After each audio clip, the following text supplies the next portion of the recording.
Diabetes বা blood sugar এই নামটা শুনেই আমাদের মনে বিশাল একটা আতঙ্কের সৃষ্টি হয়, বুকটা ধড়ফড় করে ওঠে। কারণ আজকের দিনে দাঁড়িয়ে মানুষ ব্লাড সুগারের দ্বারা এমন ভাবে আক্রান্ত হচ্ছে, সেই আক্রান্তের গড় এসে দাঁড়িয়েছে 100টা ফ্যামিলির মধ্যে 90টা ফ্যামিলিতে প্রতি একজনের মধ্যে এই রোগটি লক্ষ্য করা যাচ্ছে। এই জন্য মানুষ খুবই আতঙ্কে রয়েছে এই রোগটিকে নিয়ে। ডায়াবেটিস হলে আপনি মরে যাবেন না, আবার বাঁচতেও পারবেন না। ঠিক যেমন জলে কুমির ডাঙায় বাঘের মতো অবস্থা। আপনি জানেন জলের মধ্যে কুমির রয়েছে, আপনি যেমন নামতে পারবেন না, ঠিক তেমনই আপনি ডাঙাতেও উঠতে পারবেন না, কারণ উপরে বাঘ রয়েছে। যদি কোনো ডায়াবেটিস পেশেন্ট মনে করে থাকেন তিনি অত্যন্ত পরিমাণে মিষ্টি খেতে ভালোবাসেন, তাহলে এই ডায়াবেটিস হলে মিষ্টি খাওয়া চিরকালের মতো বন্ধ করতে হয়, না হলে কখনোই সম্ভব হবে না ডায়াবেটিস নিয়ন্ত্রণ করার জন্য।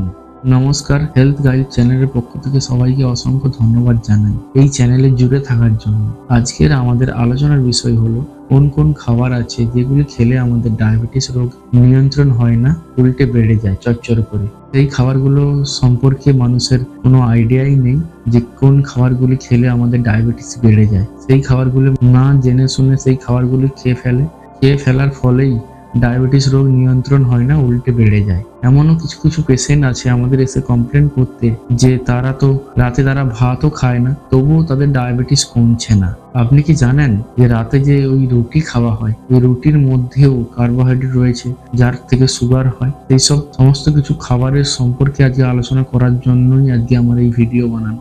আমাদেরকে অবশ্যই মনে রাখতে হবে যে ডায়াবেটিস রোগীর জন্য আলাদাভাবে কোনো খাবারের রেস্ট্রিকশন করা হয় না। একটা নর্মাল মানুষ প্রতিদিন যেমন ভাবে খাবার খায় ঠিক সেইভাবে একটা ডায়াবেটিস পেশেন্ট খাবার খাবে, কিন্তু কোনো খাবার কম খাবে আবার কোনো খাবার বেশি খাবে, সেটা আমাদেরকে জানতে হবে। আমাদেরকে অবশ্যই মনে রাখতে হবে যে কোন কোন গ্রুপের খাবারগুলি খেলে আমাদের ডায়াবেটিস বাড়ে আর কোন কোন গ্রুপের খাবারগুলি খেলে আমাদের ডায়াবেটিস নিয়ন্ত্রণে থাকে। এই দুটোই গ্রুপের খাবারের নিয়ে আমি এখন আলোচনা করব এবং লাস্টে গিয়ে আমি বলবো কোন কোন খাবার আছে যেগুলি খেলে আমাদের ডায়াবেটিস চচ্চর করে বেড়ে যায়, ফলে ডায়াবেটিসের জন্য সেই খাবারগুলি খুবই মারাত্মক ক্ষতিকারক। এখন আমি বলবো যে কোন কোন খাবারগুলি ডায়াবেটিসের জন্য খুবই ক্ষতিকারক। এখন আমি দুটি গ্রুপের খাবারের সম্পর্কে আলোচনা করব, যেই দুটি গ্রুপের খাবার খেলে আমাদের ডায়াবেটিস নিয়ন্ত্রণ হয় না বরং উল্টে বেড়ে যায়। সেই গ্রুপের খাবারগুলি হলো carbohydrate group, fat group. Carbohydrate গ্রুপের মধ্যে পড়ে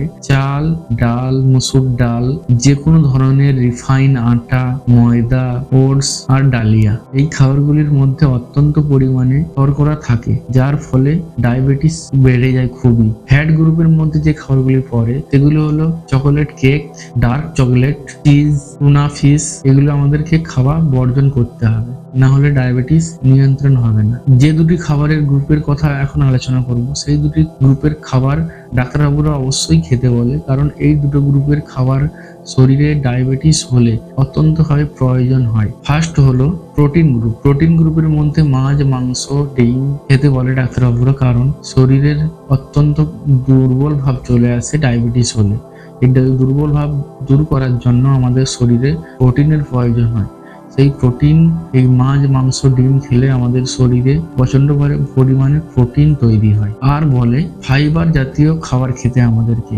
সমস্ত রকমের যত সবুজ রঙের সবজি রয়েছে সেই সবজির মধ্যে রয়েছে ফাইবার। এই সবজিগুলির মধ্যে পালং শাক, ব্রোকলি, ঝিঙ্গে, পটল, উচ্ছে, করলা, শসা এবং কুমড়ো। এই খাবারগুলি বেশি করে খেতে বলে, কারণ এই খাবারগুলির মধ্যে অত্যন্ত পরিমাণে ফাইবার রয়েছে, যেই ফাইবারগুলি আমাদের শরীরে সুগারকে বাড়তে দেয় না।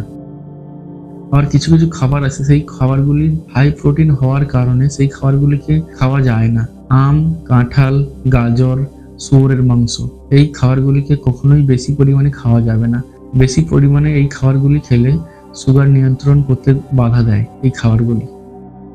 এখন আমি এমন কিছু খাবার সম্পর্কে আলোচনা করব যেই খাবারগুলি খেলে আমাদের শরীরে অত্যন্ত পরিমাণে ক্ষতি করে। এই খাবারগুলি খাওয়ার ফলে আমাদের ক্যান্সার পর্যন্ত হতে পারে। এই খাবারগুলি খুবই ক্ষতিকারক। এই খাবারগুলির মধ্যে প্রথমে যেই খাবারটি রয়েছে সেই খাবারটি হলো কোল্ড ড্রিঙ্কস। আমরা বাজার থেকে যে কোনো প্রকারের যে কোল্ড ড্রিঙ্কস খেয়ে থাকি, বিশেষ করে গ্রীষ্মকালে আমরা কি করি, গরম লেগেছে তো আমরা ঠান্ডার দোকানে গিয়ে কোল্ড ড্রিঙ্কস খেয়ে নিলাম। এই কোল্ড ড্রিঙ্কসে প্রচন্ড পরিমাণে চিনি রয়েছে। এই চিনি থাকার ফলে কি হয়, শরীরে অত্যাধিক হারে চিনির পরিমাণ বেড়ে গিয়ে সুগার সৃষ্টি করে। শুধু সুগার বাড়ায় না, নানা প্রকারের রোগ হতে থাকে। আর কোল্ড ড্রিঙ্কস বেশি খাওয়ার ফলে সেই রোগগুলি সম্পর্কে মানুষের কোনো ধারণাই নেই যে কি রোগ হতে পারে এই কোল্ড ড্রিঙ্কস বেশি খেলে। কোল্ড ড্রিঙ্কস বেশি খেলে যেমন আমাদের শরীরের মধ্যে সুগারের মাত্রা বেড়ে যায়, ঠিক তেমনই ভাবে আমাদের শরীরে হাড়ের উপাদান হলো ক্যালসিয়াম। সেই ক্যালসিয়ামকে তৈরি করতে বাধা দেয় কোল্ড ড্রিঙ্কস। তো কোল্ড ড্রিঙ্কস খেলে আমাদের সমস্ত প্রকারের হাড়ের প্রবলেম আসে। কোল্ড ড্রিঙ্কস থেকে এই জন্যে আমাদেরকে দূরে থাকতে হবে। দ্বিতীয় নম্বর যে খাবারটি রয়েছে সেই খাবারটি হলো খুবই গুরুত্বপূর্ণ খাবার, যেটা আমরা প্রায় খেয়ে থাকি বাজার থেকে। যে কোনো ধরনের ফ্রুট জুস, ছোট ছোট বাচ্চা থেকে বড় সবাই মিলে এই ফ্রুট জুসের উপর খুবই বিশ্বাসী হয়ে উঠেছে। এই ফ্রুট জুস থেকে আমাদেরকে অবশ্যই দূরে থাকতে হবে। বাজার থেকে ফল কিনে নিয়ে এসে বাড়িতে সেই জুস করে খাওয়াও যাবে না, ডায়াবেটিসের জন্য খুবই মারাত্মক ক্ষতিকারক। যে কোনো প্রকার ফ্রুট জুস আপনি যখন বাজার থেকে কিনবেন, কেনার পরে আপনি প্যাকেটের পিছনে লেখা দেখে নেবেন যে কত পরিমাণ চিনির ভাগ রয়েছে বা সুগার রয়েছে কত পরিমাণ। তাহলে আপনি বুঝতে পারবেন এই ফ্রুট জুস থেকে ডাক্তার কেন খাওয়া বারণ করে। তৃতীয় নম্বর যে খাবারটি রয়েছে এই খাবারটি হলো মিষ্টি দই। বাজার থেকে যেসব মিষ্টি দই পাওয়া যায় সেই মিষ্টি দই থেকেও আমাদেরকে দূরে থাকতে হবে, কারণ 250 গ্রাম মিষ্টি দইয়ের মধ্যে 47 গ্রাম বা 47 গ্রাম চিনি থাকে। এর ফলে আমাদের সুগারের মাত্রাকে বাড়িয়ে দিতে সাহায্য করে মিষ্টি দই। 4 নম্বরে যেই খাবারটি রয়েছে সেই খাবারটি হলো সবার প্রিয় চা বা কফি। এই চা বা কফি থেকেও আমাদেরকে দূরে থাকতে হবে। 5 নম্বরে যে খাবারটি রয়েছে সেই খাবারটি হলো মধু। মধু আমাদের খাওয়া যাবে না, মধুতে অত্যাধিক প্রচুর পরিমাণে সুগার থাকে।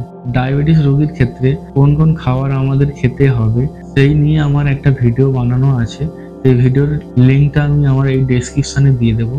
ভালো লাগলে সেই ভিডিওটি অবশ্যই দেখে নেবেন। নমস্কার।